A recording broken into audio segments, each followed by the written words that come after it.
জাতীয়তাবাদের পতাকা সবই, কোনটাই জাতীয়তাবাদের পতাকার বাইরে না। একমাত্র তাওহীদের কালেমা লা ইলাহা ইল্লাল্লাহ, ঈমানের কালেমা মুহাম্মদুর রাসূলুল্লাহ সহ যে পতাকার লিপিবদ্ধ কালেমাটা আছে, ওইটা প্রত্যেকটা মুমিনের সারা পৃথিবীতে এক কালেমা। এটা কোনো সাম্রাজ্যবাদ, এটা কোনো জাতীয়তাবাদ, এটা কোনো মতবাদের পতাকা না, এটা তাওহীদ বা ঈমানের পতাকা। এই ঈমানের পতাকা সারা পৃথিবীর প্রত্যেকটা মুসলমানদের জাতীয় পরিচয় বহন করে। প্রসঙ্গত এই পতাকাকে কেউ যদি জঙ্গিবাদের লক্ষণ বলে, বুঝতে হবে ওইটা আরেকটা কাফের।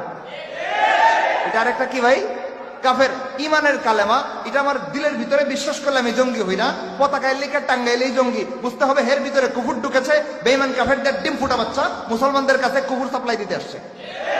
এই কালো চেহারাগুলো চিহ্নিত করে রাখবেন। এবার আসল কথায় যাই। এই একটা কালেমা ছাড়া পৃথিবীর আকাশের নিচে জমিনের উপরে যত জায়গায় যত পতাকা রয়েছে, সবগুলো পতাকা হচ্ছে ইসলামের নীতিমালার বহির্ভূত জাতীয়তাবাদী পতাকা।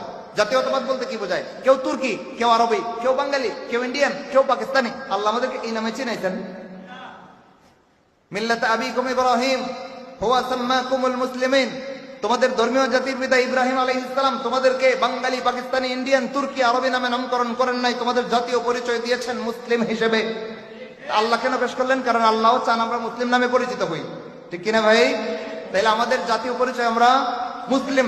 এই মুসলিম পরিচয়টাকে যেই সমস্ত পতাকা সীমান্তের আদলে বিভক্ত টুকরা টুকরা করে দেয়, আল্লাহর কসম ওই পতাকাগুলোর একটাও ইসলামের পক্ষের না বিপক্ষের পতাকা।